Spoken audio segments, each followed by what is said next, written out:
Somewhere out in the dark between the stars, an object came drifting into our solar system, carrying a chemical signature that, by every law of nature we currently understand, should not exist. Astronomers pointed the most powerful telescope ever built at it. The numbers that came back broke the comparison charts.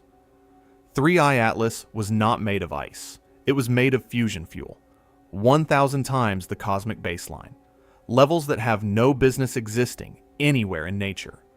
And then a Harvard physicist did the thing nobody else wanted to do. He published a paper running the numbers on what would happen if we ever tried to deflect something like this with a nuclear device. The answer sits in the same energy range as the asteroid that killed the dinosaurs. 200,000 Tsar bombas in 1/100th of a second. Stay with me to the end, because tonight I am going to show you why the most dangerous thing in this story is not the visitor. It is our planetary defense protocol. Before we get into it, if you are new here, hit like and subscribe to The Quiet Archivist, because we are following every thread of this story. The April 2026 paper that crossed the line, the JWST and ALMA data nobody is seriously contesting, the 10 teraton scenario sitting in peer-reviewed journals right now, and the uncomfortable possibility that the tools we built to save Earth could be the ones that end it. You don't want to miss any of these. Now settle in, and let's get into it.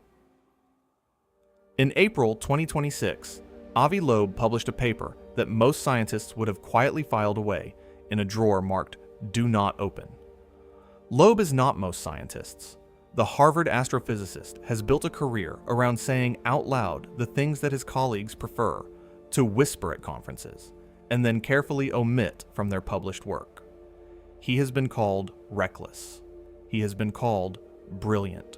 He has been called both in the same sentence by the same critic, sometimes within the same paragraph. But this paper, this particular combination of telescope data, isotope chemistry, and cold, unrelenting nuclear physics, landed differently than anything he had written before. It was not a paper about finding aliens. It was not a paper claiming the object itself was inherently dangerous. It was a paper about what happens if we try to stop something like it. And the answer, worked out through equations that nobody in the field is seriously disputing, sits somewhere between catastrophic and civilizational. The object in question is 3I Atlas, the third confirmed interstellar visitor ever to pass through our solar system.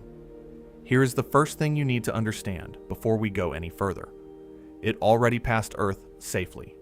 You are not in immediate danger from this specific object. The threat Loeb is describing is not about this rock on this trajectory at this moment in history. It is about what we now know exists in interstellar space, and what we would do if the next one came closer, on a different vector, with a different timeline. What Loeb put on paper is a scenario involving a 10 teraton nuclear yield. 10 teratons. We will get to exactly what that means in technical detail later, but for an immediate frame of reference, compare it to the Tsar Bomba, the largest nuclear weapon ever detonated, a Soviet device so powerful that the bomber crew that dropped it was given only a 50% chance of surviving the shockwave it created. The Tsar Bomba released roughly 50 megatons of energy.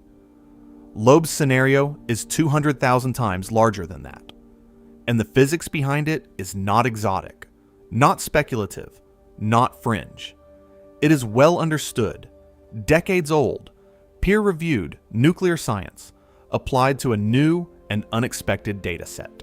What makes this paper different from science fiction is that it is not predicting alien weapons or imagining Hollywood doomsday devices. It is doing something far more uncomfortable than that.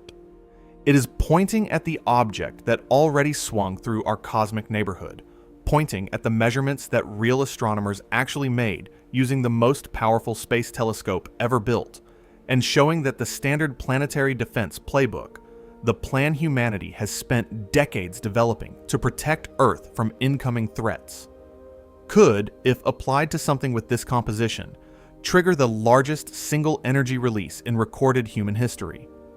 The tool we built to save civilization, might be the very thing that ends it. That is the question nobody wanted to put on paper. Loeb put it on paper anyway. And here is the part that should make you sit up straighter. The numbers that forced him to write that paper should not, by any reasonable understanding of how the universe works, exist at all. The data came from two instruments that represent the absolute outer edge of human observational capability. The James Webb Space Telescope, parked at the second Lagrange point about 1 million miles from Earth, captured spectroscopic readings of the object's coma, the cloud of gas and dust and volatile material that surrounded it as it moved through our solar system and was warmed by the sun. Simultaneously, the Atacama Large Millimeter Array in the high desert of Chile, one of the most sensitive radio telescope networks ever assembled on the surface of this planet, independently analyzed the same region of sky at completely different wavelengths. Both instruments were looking at molecular signatures. Both were trying to understand what this object was made of. And both found something that stopped the analysis teams in their tracks and triggered the kind of internal review process that scientists run when they are convinced their instruments must be broken. To understand what they found, you need a brief introduction to deuterium, which is sometimes called heavy hydrogen. Regular hydrogen, the most common element in the universe, has one proton and nothing else in its nucleus. Deuterium has one proton and one neutron. That single extra neutron changes everything because deuterium is one of the primary fuels used in fusion reactions. The same reactions that power hydrogen bombs. The same reactions that we are still trying, after 70 years of effort, to harness reliably for civilian power generation. Where there is deuterium, there is potential fusion fuel. Where there is a lot of deuterium, there is a lot of potential fusion fuel. And where there is enough deuterium concentrated in a single place under the right conditions, you have something that is no longer behaving like ordinary matter and starts behaving like something out of weapons physics.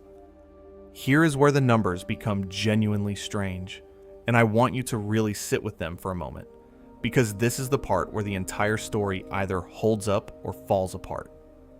In the broader universe, deuterium occurs at a baseline concentration of roughly 1 part in 40,000 hydrogen atoms.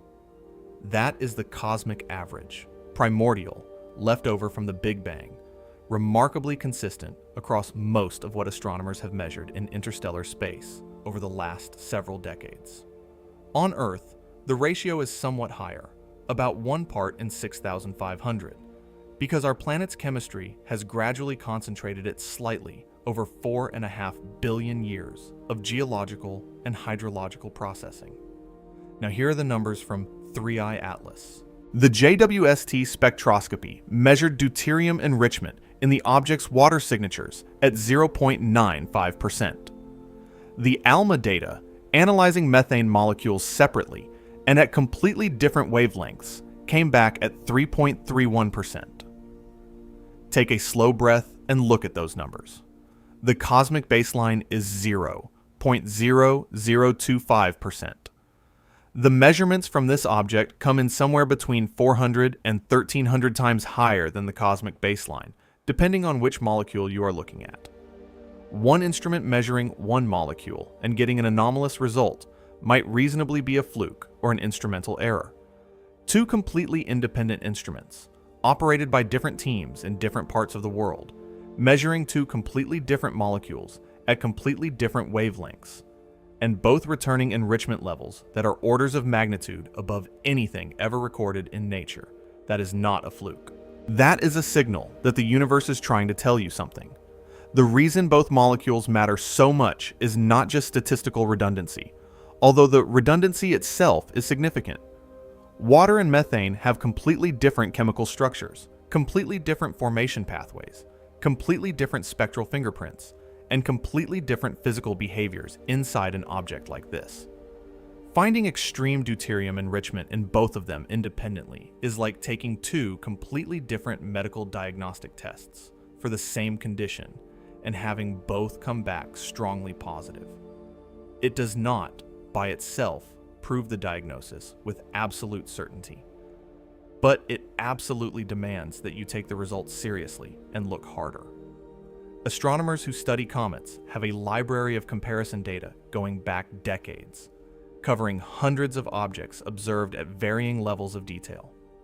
Nothing in that library looks anything like this. If these measurements are real, and we are about to walk through why the scientific community thinks they are, then something highly unusual created this object, somewhere out in the dark between the stars.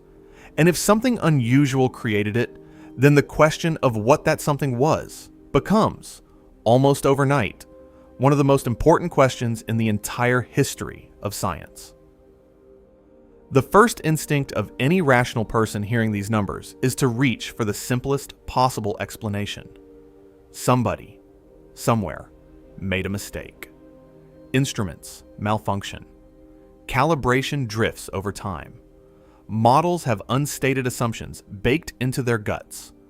Spectral lines from different molecules can sometimes overlap in confusing ways or be misidentified by automated processing pipelines. These are completely fair and important objections, and they deserve to be taken seriously before we go any further down this road, because the strength of this entire story depends on whether the underlying data actually holds up under scrutiny. So, let us walk through carefully why the scientific community has not simply dismissed these readings as measurement noise, and why the anomaly has survived every round of skeptical review that has been thrown at it so far. The single most critical factor here is that the two anomalies come from completely different parts of the electromagnetic spectrum. JWST operates primarily in the infrared range, using detector technology and analysis pipelines designed and validated for that wavelength regime. ALMA operates in the millimeter and submillimeter range, using a fundamentally different physical detection method, different calibration standards, and a different processing chain. The spectral lines used to identify water and the spectral lines used to identify methane are physically distinct features, generated by different types of molecular transitions. For a calibration error or instrumental artifact to produce the observed anomaly by coincidence, it would have to independently corrupt two completely different detector systems in two completely different ways, both producing the same directional bias, the same implausible enrichment magnitude, both pointing at the same object at the same time. The probability of that happening by random chance is not literally zero, but it is small enough that no working astronomer treats it as a serious possibility. Both instruments also use extensive calibration standards, known molecular signatures from well-studied reference astronomical objects, to validate their readings before any results are reported externally. These are not raw, unprocessed signals being fed directly into a press release. The data went through internal review, then collaborative review, then peer review through publication.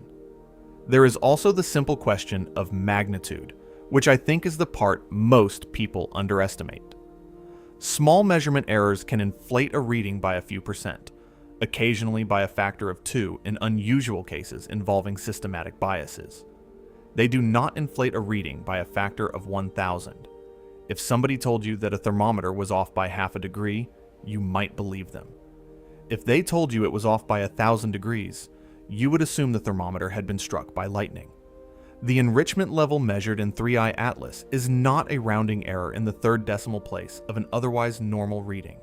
It is a completely different category of result, sitting in a region of parameter space where no comet, no asteroid, no protoplanetary disk material, no interstellar ice, no known natural object has ever been measured.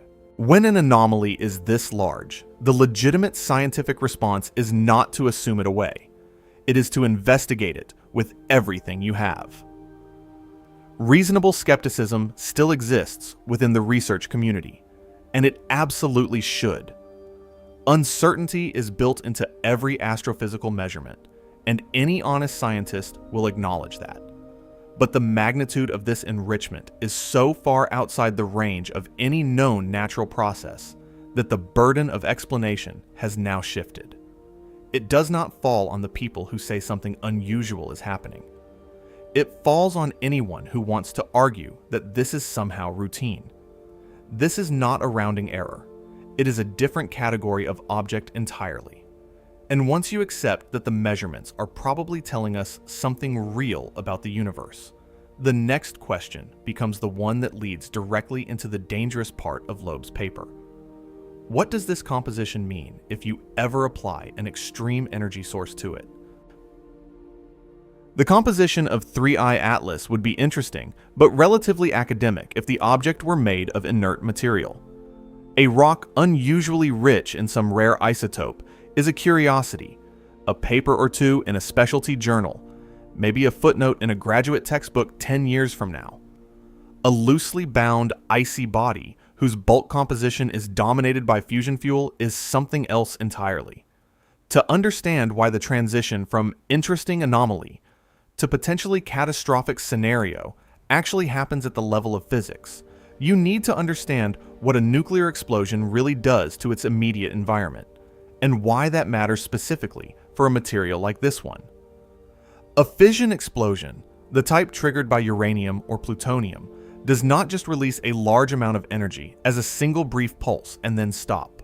It creates, for a small but physically meaningful window of time, conditions inside its immediate vicinity that are comparable to the interior of a star. We are talking about temperatures in the tens of millions of degrees. Kelvin and pressures that compress matter in ways that are almost impossible to intuitively grasp without working through the equations. Those conditions are relevant here because fusion reactions, the kind that deuterium nuclei undergo, require exactly those conditions to initiate.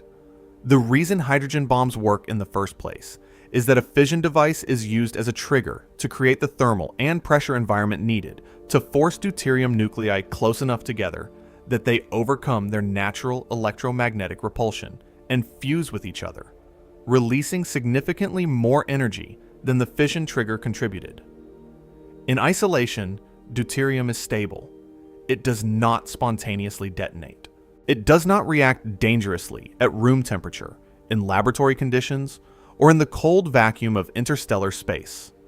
The object we're talking about drifted through our solar system for months without incident, which is exactly what you would expect from a body that is simply carrying large quantities of fusion-capable material in storage.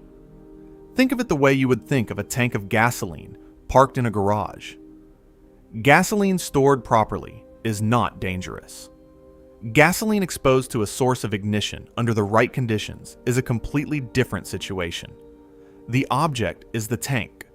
A nuclear deflection attempt, one of the primary tools currently in humanity's planetary defense planning, is the ignition source. In isolation, neither of these things is catastrophic. Together, the physics suggests an outcome that is almost impossible to look at directly without flinching. The single most important word in all of this is trigger. The scenario Loeb describes does not happen spontaneously. It does not happen because the object is somehow inherently unstable or because the universe is conspiring against us.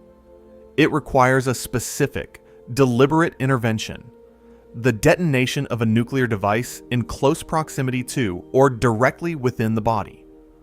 Without that intervention, 3I Atlas was a strange and scientifically fascinating visitor that swung through our solar system, gave us extraordinary data, and continued on its way back into interstellar space. The danger is not, in any meaningful sense, in the object itself. The danger is in the response. And that means the next question.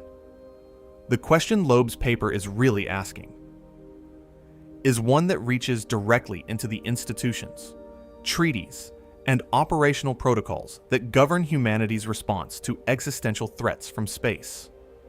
What happens next is not a normal explosion in any sense of the word.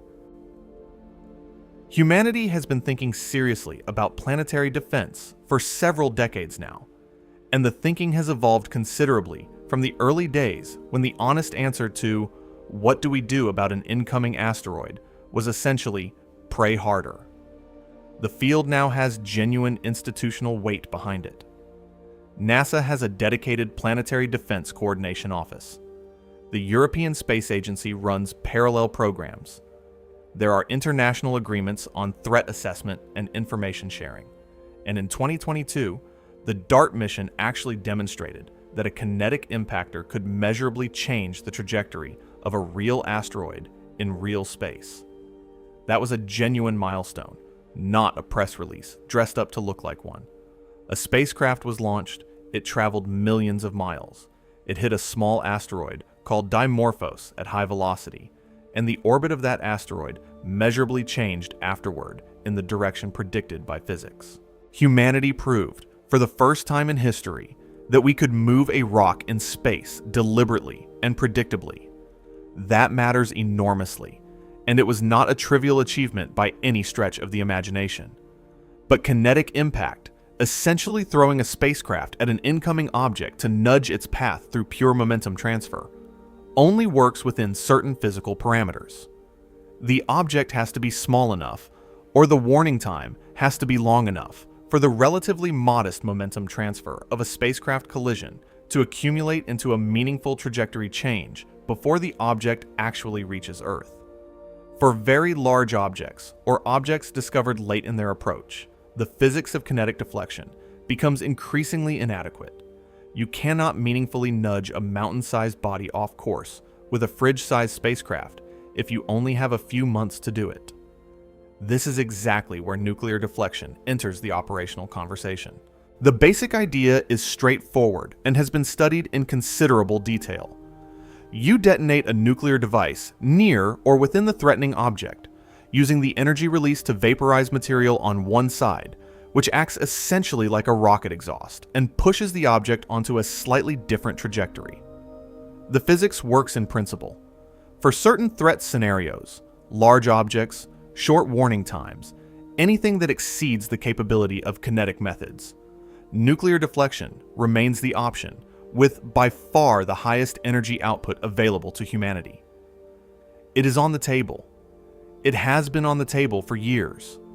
There are real engineers in real agencies who have done real planning around exactly this kind of contingency. Loeb's paper takes that table and quietly tips it over. If a future interstellar object arrives with the composition of 3I Atlas, the nuclear deflection protocol does not deflect it.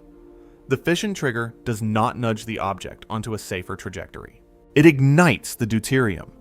The ignition propagates, and the result is not a redirected asteroid sailing harmlessly past Earth. The result is something we are going to examine in considerable detail in the next act, because the physics of what happens inside that reaction is where the numbers go from alarming to genuinely staggering. The paradox is clean, uncomfortable, and inescapable. The response designed to protect Earth from an incoming threat could, if applied to the wrong object, become the threat itself, on a scale far larger than anything the original object could have produced through simple kinetic impact. Understanding why that is true requires going inside the reaction itself, and what you find when you go in there is, frankly, extraordinary. Let us take stock of where we are, because it is worth holding the full picture clearly in view before we move into the mechanism of the reaction itself. An interstellar object entered our solar system. Astronomers pointed the most powerful instruments humanity has ever built at it, in some cases redirecting observation time that had been booked years in advance because the opportunity was that significant.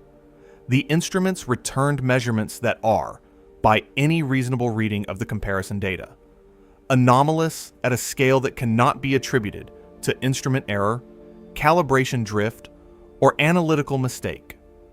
The enrichment levels found in two independent molecules using two independent instruments at two independent wavelengths are roughly 1,000 times higher than the cosmic baseline. No known natural process cleanly explains those numbers. And when Avi Loeb, a physicist with decades of experience in theoretical astrophysics and a track record of being willing to follow uncomfortable conclusions wherever they lead, ran the nuclear physics on that composition, the result was a scenario involving energy release on a scale that has no direct precedent in human experience. The most unsettling part of this framing is not the number itself, although the number is genuinely extraordinary by any standard of measurement. The most unsettling part is the conditional that the entire scenario hangs on. The catastrophe only activates if humanity decides to use nuclear deflection on an object with this composition. That means it is a risk created by knowledge and capability, not by the universe acting on us in some passive, indifferent way. It is a danger that arises directly from our own intended response to danger. We have spent decades building the tools to protect Earth from space. We have not, until this moment, spent nearly as much time asking whether those tools could ever be turned against us by the very materials we encounter out there. 3I Atlas is the first object in human observational history to raise that question in a form that cannot be dismissed as theoretical or speculative. It is a real object, with real measurements, suggesting a real possibility that has to be incorporated into real planning. We have now seen 3 confirmed interstellar objects in the brief history of our ability to detect them at all. Oumuamua in 2017, Borisov in 2019, and 3I Atlas more recently. 3 objects from outside our solar system, each one stranger than the last. Oumuamua had an inexplicable acceleration and a shape unlike any known comet. Borisov was relatively normal, but still gave us our first proper close look at material from another star system. 3I Atlas arrived with an isotopic signature that should not exist in nature.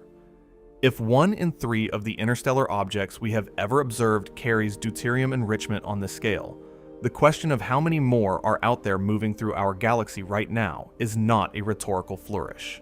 It is a concrete number that matters for every planetary defense strategy ever written, and we have absolutely no idea what it is. And what actually happens inside the object during the reaction is even more extreme than the summary so far suggests. The physics of fusion has been understood in its broad strokes since the middle of the 20th century, which is both reassuring and slightly unnerving when you stop to think about it. It is reassuring because it means the scenario Loeb is describing is not built on speculative or contested or fringe science.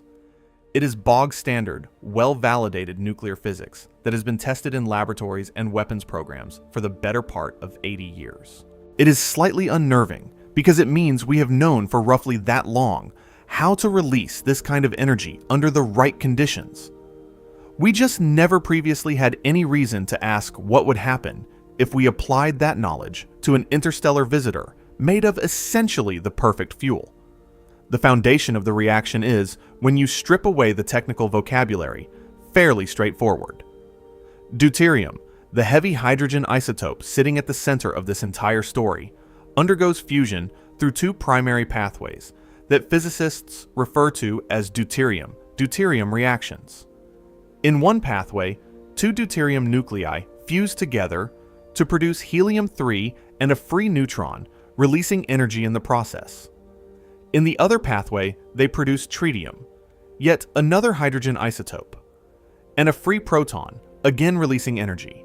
Either way, the energy output per individual reaction is substantial relative to chemical reactions, and the reactions themselves are extremely well characterized by decades of laboratory work and weapons research. The key distinction between deuterium and ordinary hydrogen as a fusion fuel comes down to the binding energy associated with that single extra neutron.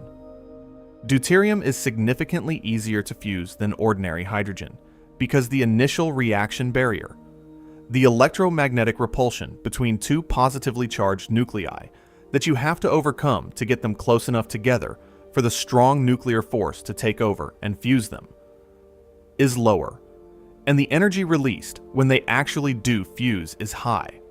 This combination of lower activation threshold and higher energy yield is precisely why deuterium has been the fuel of choice in thermonuclear weapons design since the earliest days of hydrogen bomb development in the 1950s.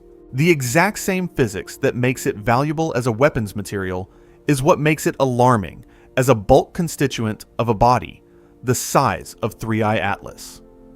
A single deuterium fusion reaction releases a tiny amount of energy in absolute terms, far too small to matter on its own. But tiny amounts of energy, multiplied across the absolutely staggering number of deuterium nuclei present in a body of this scale, do not stay tiny. The cumulative arithmetic is exactly where the scenario stops being a curiosity and starts being something worth losing sleep over. The difference between a campfire and a wildfire is not the underlying chemistry. It is purely the scale and the containment of the available fuel. For fusion to actually begin in any meaningful way, you need to create a localized environment that briefly mimics conditions inside a star. The temperature requirement alone is staggering when you try to attach normal numbers to it. Tens of millions of degrees Kelvin, which is a figure that is essentially impossible to connect to any normal human reference point. The hottest conventional flames burn at a few thousand degrees. The surface of the sun sits around 5,500 degrees Kelvin. Fusion ignition demands temperatures roughly 10,000 times hotter than that. The pressure requirement compounds the difficulty significantly because fusion needs not just heat, but density, nuclei forced close enough together that the strong nuclear force can take over from electromagnetic repulsion. Under normal conditions, deuterium sitting in an icy body drifting through interstellar space is nowhere near any of those thresholds. The object is stable. The fuel is inert. It is, for all practical purposes, just heavy water and heavy methane sitting in cold storage. This is, incidentally, exactly the same reason that a hydrogen bomb cannot be accidentally triggered by being dropped, exposed to fire, struck by bullets, or subjected to almost any kind of conventional damage. The ignition conditions are extremely specific, extremely demanding, and can only realistically be achieved by deliberate engineering. A fission explosion, the detonation of a uranium or plutonium device of the kind humanity has stockpiled for the better part of 80 years, achieves precisely those conditions in a very small region for a very brief window of time. The entire design philosophy of every thermonuclear weapon ever built explicitly exploits this. You use the fission event as a trigger. You create the temperature and pressure environment in the immediate vicinity, and you allow the fusion fuel surrounding it to ignite. The trigger energy is small relative to the total energy ultimately released by the full device. This asymmetry, a relatively modest input producing an enormously larger output, is what makes thermonuclear weapons so devastating compared to pure fission devices. And it is also what makes Loeb's scenario so genuinely troubling when you trace through the implications. The nuclear deflection device that would be sent toward an Atlas-class interstellar object would need to be large by any civilian standard, but it would still represent only a fraction of the total energy potentially contained in the object's deuterium fuel load. The match is small. The fuel tank is very, very large. Once ignition begins, the question of stopping it stops being a matter of engineering choices and becomes purely a question of whether the physics allows it. And the physics, in this case, very clearly does not. The moment fission successfully triggers fusion in the initial ignition zone of the object, the character of the entire event changes completely and irreversibly. A normal explosion expands outward, and as it expands, the energy it carries is distributed across an ever larger volume of space. The concentration of heat and pressure falls steadily as the fireball grows. The reaction front, if there is one, weakens with distance from the origin. Eventually, equilibrium with the surrounding environment reasserts itself, and the explosion dissipates into shock waves, thermal radiation, and eventually nothing more than a very loud noise propagating outward. This is how normal explosions work, and it is the fundamental reason that even very large conventional explosions are survivable if you are far enough away from them and properly sheltered. The runaway phase of a deuterium chain reaction inside an object like 3I Atlas does not follow that pattern at all. Instead, the energy released by the initial fusion reactions in the trigger zone heats the immediately surrounding deuterium-rich material above its own ignition threshold. Those newly heated nuclei fuse in turn, releasing more energy. Their energy heats the next layer of material outward. The reaction front propagates through the body not as a dissipating blast wave, but as a wave of ignition, moving steadily through material that is, in essence, pre-mixed thermonuclear fuel, waiting for a match. The analogy that gets closest to capturing this behavior is not a conventional explosion, but a wildfire moving through an extremely fuel-dense forest under drought conditions. Once started, the fire does not weaken as it spreads. It actively strengthens, because each burning region ignites the next region, and the energy available in that next region is just as large as the energy that was available in the first. The limiting factor in a real wildfire is eventually either the fuel running out or weather conditions changing. Rain, wind shift, a natural fire break. Inside the object, the fuel is the object. There is no rain. There is no wind. There is no fire break. The reaction spreads until it has consumed effectively all of the available deuterium, which in this case means it spreads until it has consumed a substantial fraction of the entire interstellar body. And the timescale over which all of this unfolds is something that the human brain is genuinely not well equipped to process in any intuitive way. Normally, when we talk about explosions, we are talking about events that take a noticeable fraction of a second to unfold visibly. This is something very different. This is detonation physics applied to a body the size of a small mountain. In most physical systems, runaway reactions eventually self-limit through some combination of fuel depletion, dispersal, or cooling mechanisms reasserting themselves. A nuclear fission reactor has carefully designed control rods that absorb neutrons and slow the chain reaction down whenever it threatens to run away. Uncontrolled fission reactions, like the ones in nuclear weapons, actually end relatively early in their potential life cycle because the explosion itself disperses the fissile material before all of it can react, which is why nuclear weapons are typically only a few percent efficient in terms of total fuel utilization. The vast majority of the uranium or plutonium in a fission device never actually fissions. It gets blown apart before it can. Cooling mechanisms, dispersal of fuel by the explosion itself, and unfavorable geometry all conspire to limit how much energy a reaction actually releases compared to the theoretical maximum the fuel could provide. The honest question worth asking about the 3I Atlas scenario is why none of those normal limiting mechanisms apply here in any meaningful way. The answer is rooted in the specific physical structure of the object, combined with the specific conditions under which the reaction is occurring. The body is a loosely bound, icy object, but it has significant total mass and gravitational self-consistency on the scale we care about.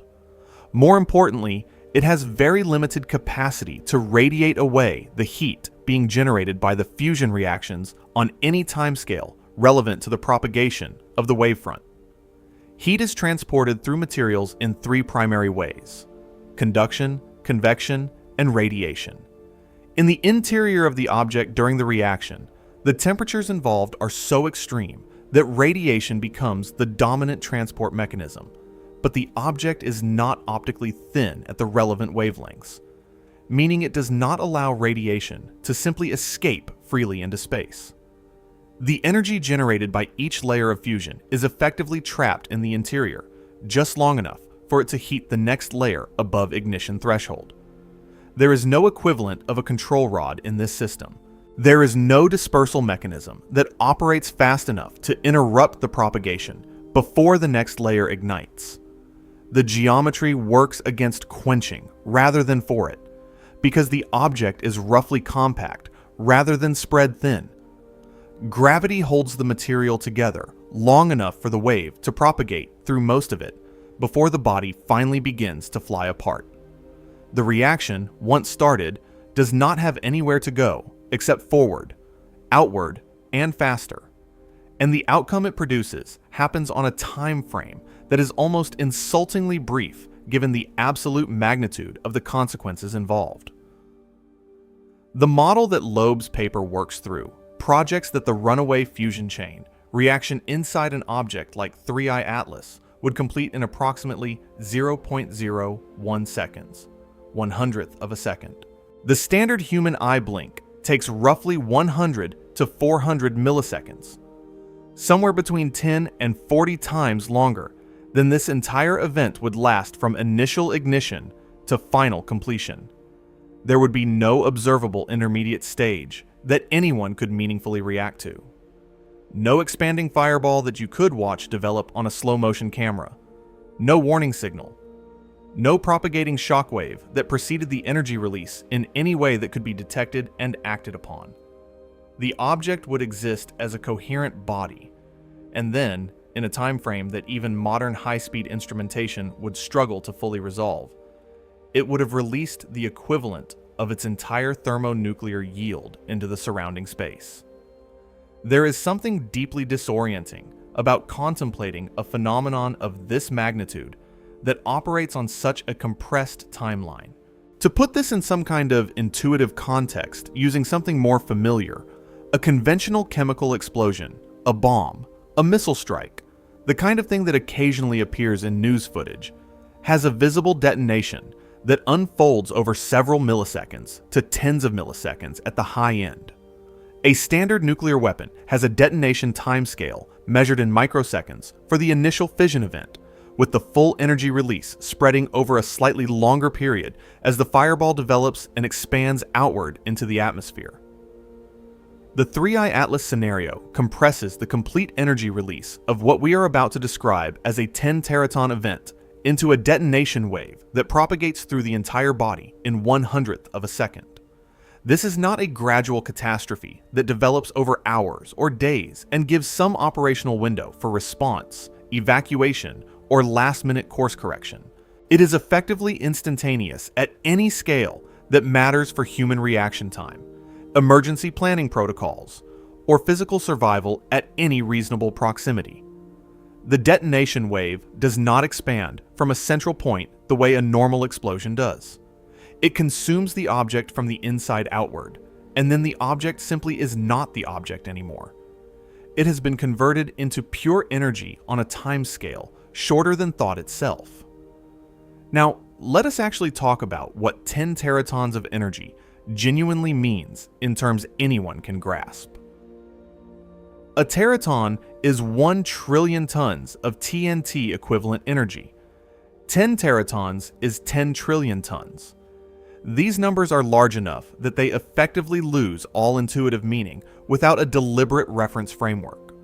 So let us build one carefully and slowly, because this is the part where the scale of what we are discussing finally becomes real and stops being just a sequence of digits on a page. Numbers that large do something strange to the human brain. They round themselves off into abstraction. They become words rather than quantities. So we are going to walk down the ladder from the familiar to the unimaginable, one rung at a time, until you actually feel where this scenario lands. Let us start with something you can picture. A single ton of TNT detonated in the right setting can demolish a small house and leave a crater you would not want to fall into. A kiloton, which is 1,000 tons of TNT, is roughly the yield of the smallest tactical nuclear weapons ever fielded. The bombs dropped on Hiroshima and Nagasaki in August 1945 were in the 15 to 20 kiloton range, and they destroyed entire cities and killed well over 100,000 people in a matter of minutes. That was kilotons. The Tsar Bomba, detonated by the Soviet Union on October 30th, 1961, over the Novaya Zemlya archipelago in the Arctic Ocean, remains the largest nuclear weapon ever tested by any nation on Earth in the entire history of nuclear weapons development. Its yield was approximately 50 megatons, 50 million tons of TNT equivalent. To put that in scale against Hiroshima, the Tsar Bomba was roughly 3,300 times more powerful than the bomb that destroyed an entire city in 1945. The fireball it produced was roughly 5 miles across at its peak, large enough to swallow the entire downtown core of any major metropolitan area on the planet. The shockwave it generated was measured circling the Earth 3 separate times before finally dissipating into the background noise of the atmosphere. Windows were shattered in Norway and Finland, hundreds of miles from the test site, by an explosion that took place in the middle of nowhere over an Arctic island chain. The mushroom cloud rose to over 40 miles in altitude, well above commercial aviation cruise levels and up into the lower edges of the mesosphere. Heat from the explosion was felt at a distance of 170 miles, which means an observer that far away would have felt their skin warm as if they had stepped into direct sunlight on a summer afternoon, except the source was a man-made fireball over the horizon. It is the absolute benchmark for human-created destructive power, the worst we have ever managed to do in a single deliberate event of engineering. The Soviet engineers who designed it were so unsettled by their own work that they reduced the yield from the originally planned 100 megatons, because they were genuinely worried about the consequences of testing the full design. Now multiply that single event by 200,000. That is what 10 teratons means. Stop and let that arithmetic settle for a moment, because this is the point where most viewers' intuition gives up and quietly walks out of the room. The Tsar Bomba was 50 megatons.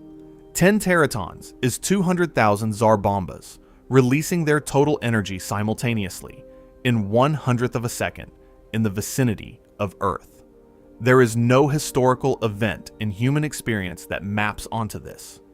There is no military exercise that has ever simulated it. There is no civilian disaster that approaches even a thousandth of its scale. To put it in another frame, if you took every nuclear weapon ever built by every nation that has ever possessed nuclear weapons, summed their total combined yield across the entire history of the nuclear age, you would still be looking at a number that is somewhere between 1 and 3 orders of magnitude smaller than the scenario in Loeb's paper. The combined arsenals of the United States, Russia, China, the United Kingdom, France, India, Pakistan, Israel, and North Korea, detonated all at once, would not equal a single 10 teraton release. We are talking about an event that exceeds the destructive capacity of human civilization itself by a factor most people cannot meaningfully process. The energy breakdown contained in Loeb's model is genuinely illuminating once you sit with it for a minute. The fission trigger, the nuclear deflection device that humanity itself sends out to deal with the supposed threat, contributes a relatively minor fraction of the total final yield. The overwhelming majority of the energy released, roughly 90% or more, depending on the exact assumptions you plug into the model, comes from the fusion of the object's own deuterium fuel load. The fission event is almost incidental to the final energy budget. It is simply the key that starts the engine. The engine itself is the entire object. This is the part of the physics that should genuinely chill anyone who works in planetary defense. We do not bring most of the destructive yield with us. We just bring the match. The fuel is already there, sitting in the body of the visitor, waiting. And that detail matters enormously, because it means the size of the deflection device is almost irrelevant to the catastrophe. A small nuclear charge would still ignite the deuterium. A large one would still ignite the deuterium. Once the trigger threshold is crossed, the object's own composition determines the outcome, and that outcome is essentially fixed by the amount of fusion fuel present.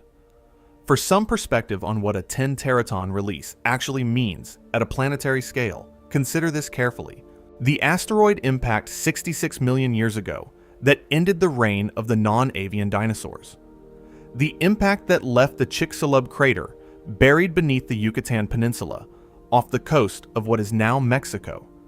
The impact that ended the Cretaceous period and rewrote the entire trajectory of life on this planet. That event is estimated to have released somewhere between 1 and 10 teratons of energy. The thing that killed off 3/4 of all species on Earth, that triggered global firestorms across multiple continents, that filled the upper atmosphere with debris and dust and soot heavy enough to block sunlight for years afterward. That triggered an impact winter so severe it collapsed the global food chain from the bottom upward, that fundamentally reshaped the entire biosphere of this planet for the next 66 million years. That event sits squarely in the same energy range as the scenario we are now discussing. We are talking about an extinction class event, by the only planetary metric we have for extinction class events. Not an extinction class threat, an extinction class outcome. And unlike that ancient asteroid impact, which was delivered by a passive rock with no human involvement, no warning system, no possibility of prevention, no decision tree, no policy framework, the 10 teraton scenario for an Atlas-class object requires a decision. A specific, deliberate, well-intentioned decision made by human beings, sitting in a room somewhere on Earth, trying very hard to protect their planet, working from the best information they have, applying the playbook they have spent decades carefully writing. They would not be acting recklessly. They would not be acting maliciously. They would be acting exactly the way we have trained them to act. And the result, in this scenario, would be the largest single energy release in the history of our planet. The most dangerous thing about 3I Atlas turns out not to be the object itself, but the mirror it quietly holds up to our own response. We built tools to defend against the dark, and the dark turned out to be carrying something we never thought to test for. We never asked the right question, because we never imagined the question was relevant. Somewhere out there in interstellar space, more objects like this are moving silently through the void on trajectories we have not yet calculated and timelines we cannot yet see. They are not announcing themselves. They are not signaling. They are simply moving, the way they have been moving for millions or billions of years, on paths that will eventually intersect with stellar systems, possibly including ours. The question is not whether we will see another one. We almost certainly will, given the rate of detection we have established just in the last decade. The question is whether we will recognize what it is in time, and whether the framework we have built for responding to threats from the dark is wise enough to know when the right answer is to do nothing at all.